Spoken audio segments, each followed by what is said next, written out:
वामन अवतार भगवान विष्णु का पंचम अवतार था, जिसे बटुक अवतार, वामनदेव, बलिबंधन इत्यादि नामों से जाना जाता है।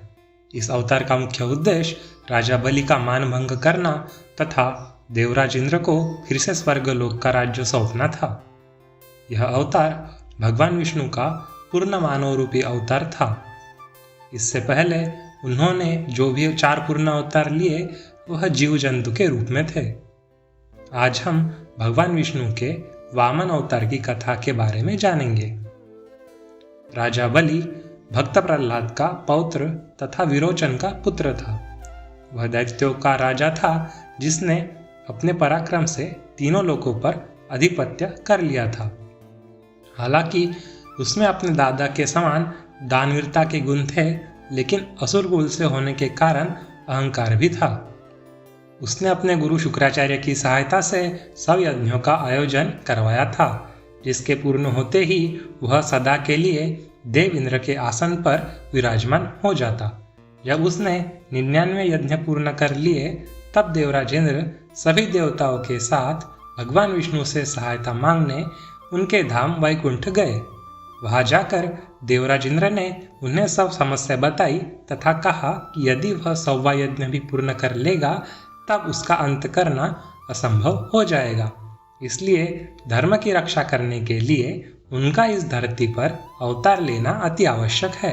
भगवान विष्णु ने भी स्थिति की गंभीरता को समझा तथा पृथ्वी पर अवतार लेने का निश्चय किया। जब राजा बलि अपने गुरु शुक्राचार्य के साथ 100वें यज्ञ का आयोजन करने ही जा रहा था कि वह भगवान विष्णु एक छोटे कद वाले ब्राह्मण के अवतार में आए तथा दान मांगने की इच्छा प्रकट की।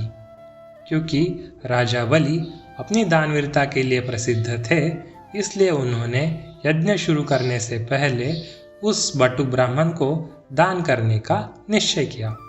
इसी प्रयोजन से वे अपने आश्रम के द्वार पर आए तथा उस बटुक ब्राह्मण से भेंट की।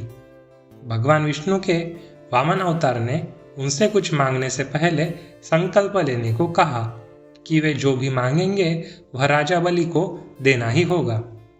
राजा बलि को अपने धन, संपत्ति तथा शौर्य पर अहंकार था तथा इसी मद में वे संकल्प लेने लगे। जैसे ही वे संकल्प लेने लगे, उसी समय उनके गुरु शुक्राचार्य वहां आ गए और उन्होंने वामन अवतार में भगवान विष्णु को पहचान लिया। उन्होंने अपने शिष्य बलि को चेतावनी दी कि वह यह संकल्प न ले तथा यज्ञ की शुरुआत करे, किंतु राजा बलि अपने अहंकार में चूर था तथा वह अपनी दानवीरता से भी पीछे नहीं हट सकता था। उसने अपने गुरु से कहा कि वह अपने द्वार पर आए किसी ब्राह्मण को खाली हाथ नहीं भेज सकता। इसी के साथ यदि स्वयं तीनों लोकों के स्वामी भगवान विष्णु उसके द्वार पर एक याचक के रूप में आए हैं, तो वह कैसे उन्हें मना कर सकता है। यह कहकर राजा बलि ने संकल्प ले लिया। राजा बलि के संकल्प लेने के पश्चात उसने उस बटुक ब्राह्मण से अपने लिए कुछ मांगने को कहा।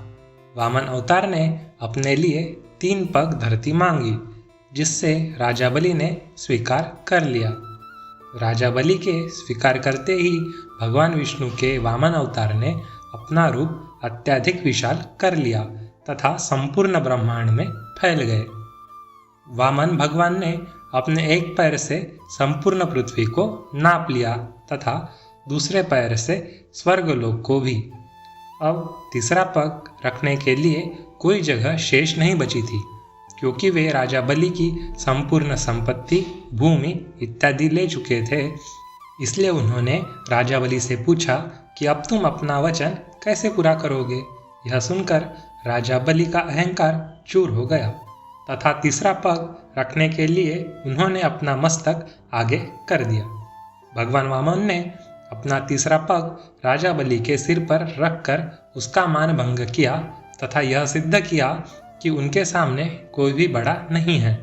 इसके साथ ही भगवान वामन राजा बलि से अत्यधिक प्रसन्न हुए तथा उन्हें भविष्य में इंद्रलोक प्रदान करने का वरदान दिया। इसके पश्चात उन्होंने राजा बलि को पाताल लोक भेज दिया तथा स्वर्ग का शासन इंद्रदेव को सौंपकर श्रीहरि में समा गए।